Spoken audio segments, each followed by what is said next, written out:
So once again, welcome back students. Welcome to my YouTube channel Ideal Classes Study Center नवीन शिक्षालय।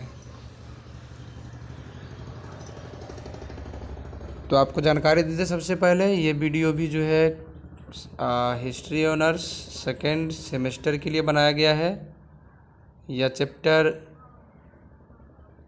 मिस्र की सभ्यता से जुड़ी हुई फैक्ट है, इसमें दिया हुआ है, टॉपिक दिया हुआ है और चैप्टर 2 का ये टॉपिक है। तो जानते हैं हम लोग इसमें एक टॉपिक के बारे में, प्राचीन मिस्र के आवास के बारे में। मिस्र की सभ्यता उच्च वर्ग एवं निम्न वर्ग के लोगों के रहन सहन में बहुत ज़्यादा अंतर होता था। मिस्र समाज के उच्च वर्ग के लोग आलीशान महलों में रहते थे। आवासों का वातायन, जिसको हम वेंटिलेटर्स कहते हैं, एवं द्वारों पर गहरे रंगों के पर्दे पड़े रहते थे तथा फर्शों पर दरिया बिछाई जाती थी।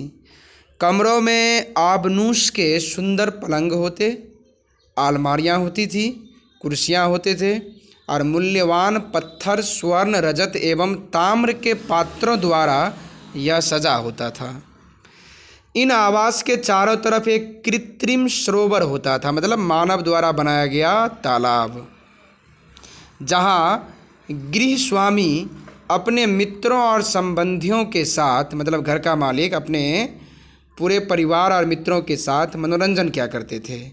वहीं जैसे कि आजकल होता है ना, लोग घर के आगे में या बंगला के बगल में स्विमिंग पूल बनाते हैं, तो इस प्रकार का कृत्रिम तालाब होता था। वहीं निम्न वर्ग के लोग कच्चे मकानों व छोटी छोटी झोपड़ियों में रहते थे, जिसके अंदर प्रकाश व वायु आसानी से प्रवेश नहीं कर पाती थी। निम्न वर्ग के पास गृह सजावट के नाम पर फर्नीचर रूप में टूटा स्टूल और मृद भांड होता था। जैसे अपने तरफ खटिया वगैरह सब होते हैं, इसी प्रकार का वहाँ मृद भांड होता था और एक स्टूल होता था, बस यही उनके लिए फर्नीचर होते थे। वास्तव में मिस्र के संभ्रांत लोगों के मकान प्रायः चूने और पाषाण से बनाए, पाषाण मतलब पत्थर, मकानों की दीवारों पर आकर्षण चित्रकारी की जाती थी। नील घाटी सभ्यता में मकान आमतौर पर एक लाइन से कई मंजिलों के बने होते थे। मकानों में प्राप्त मेज, चारपाई, कुर्सी और अत्यंत अलग अलग कलाकृतियों से युक्त होते। मकान में जो है कई तरह के कुर्सी, चारपाई और अलग अलग कलाकृतियों से युक्त कई तरह के फर्नीचर होते थे। इसके अलावा पत्थर के प्याले, थाली, कमल के आकार के पतले प्याले, सोने व चांदी के घड़े, रंगीन कालीन, विविध आकार के मदिरा पान के पात्र, मतलब बर्तन शराब पीने के लिए घरों में सजा कर रखा रहता था। फ़राओं के राजप्रसाद बहुत ही विशाल, राजप्रसाद कहा जाता है, जो राजाओं के महलों के दीवार को राजप्रसाद कहते हैं। तो फ़राओ मतलब राजाओं के जो राजप्रसाद होते थे वह बहुत ही विशाल, आकर्षित और कलाओं से निपुण होता था, वो सजा होता था सभी। सामान्य वर्ग के लोगों के प्रारंभिक आवास नरकुल व मिट्टी के बने होते थे।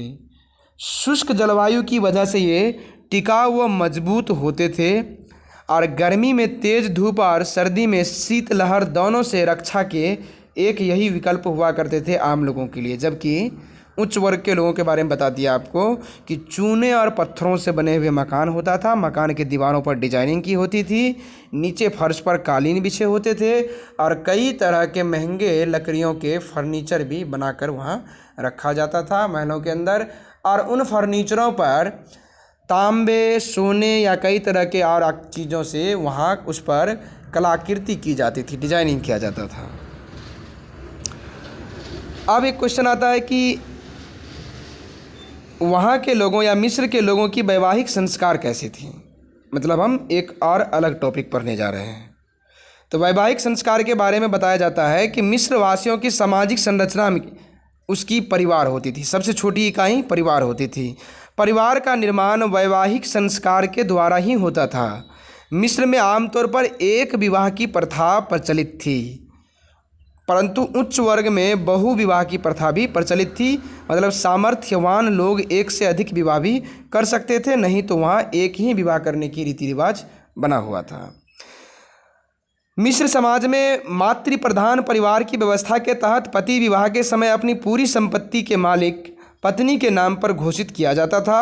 विवाह के समय पति को संकल्प लेना पड़ता था या फिर वचन लेना पड़ता था कि वह पूरे जीवन अपनी पत्नी की बात मानेगा, उसकी केयर करेंगे, देखभाल करेंगे।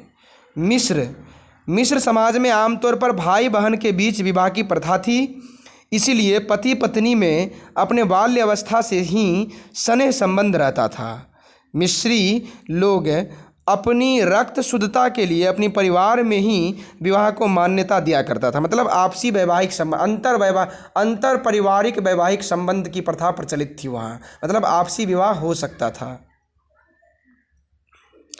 पत्नी को किसी अन्य व्यक्ति के साथ संभोग करता देख लेता तो बिना भत्ता दिए उसे संबंध विच्छेदित कर लेता था। संबंध विच्छेदित से मतलब है जिसको हम लोग आजकल डिवोर्स या तलाक कहते हैं, वो मतलब गलत प्रचलन बदचलन होने पर पति अपने पत्नियों से डिवोर्स कर लेता था।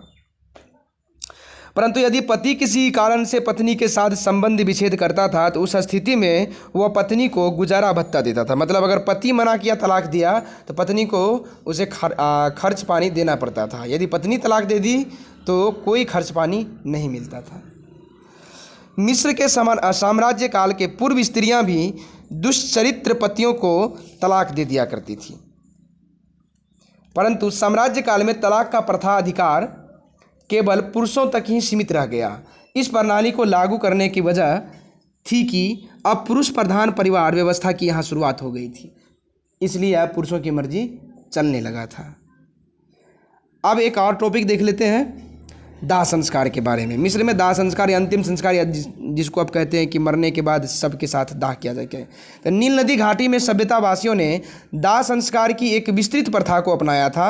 उनका मानना था कि उनके मान्यताओं के अनुसार मृत्यु के बाद व्यक्ति की आत्मा हमेशा उसके मृत शरीर के साथ भी मौजूद होता है, इसलिए उस व्यक्ति को भौतिक वस्तुओं की ज़रूरत मरने के बाद भी होती है। अतः वे सबके साथ विशेष मसाले के प्रयोग से सुरक्षित रखते थे सबको, और जिन्हें मम्मी कहा जाता था। मसाले का प्रयोग करके, उसमें केमिकल का प्रयोग करके सबको सुरक्षित रखा जाता था। वहाँ के लोग सुरक्षित रखते थे। उनका मानना होता था कि मरने के बाद भी जो है लाश या शव जो है वो उनके आत्मा के साथ रहता है, मतलब वो हमसे जुड़ा रहता है। इसलिए वे लोग सबको कहीं ना कहीं सुरक्षित रूप में रखता था, और जिस शव को मरने के बाद उस शव को रखा जाता था उस शव को मम्मी कहते थे। मिस्र समाज द्वारा शवों की सुरक्षा के लिए ऊंचे ऊंचे मकबरों का निर्माण कराया जाता था, जिन्हें पिरामिड कहा जाता है। इन्हीं पिरामिड की निर्माण शवों को रखने के लिए ही शुरुआत किया गया था। पिरामिड में सबको सुरक्षित रखा जाता था, और अमीर मिस्र के वासी अपने मृतकों को पत्थरों की कब्रों, जिसको पिरामिड में दफनाने लगे थे। सामान्य लोगों को कब्रों में दफनाया जाता था, और मिस्र के पिरामिडों में गीजे का जो पिरामिड है वो प्राचीन वास्तुकला की दृष्टि से सबसे सर्वश्रेष्ठ माना जाता है। उसके बाहर पत्थर पर विशाल नृसिंह की मूर्ति बनी हुई है, और स्फिंक्स, उसे स्फिंक्स कहा जाता है। वहाँ नरसिंह ना कह के स्फिंक्स कहा जाता है। और पिरामिड मिस्री लोगों के गणित व ज्यामिति के ज्ञान की साक्षी भी है, क्योंकि पिरामिड को ना एक त्रिभुजाकार या कई तरह के मैथमेटिकल रचना के रूप में बनाया गया है, जो इस बात को दर्शाता है कि इसका मतलब है कि मिस्र वासियों को ज्यामिति या गणित का ज्ञान था, इसीलिए उन्होंने इस तरह के पिरामिड बनाए।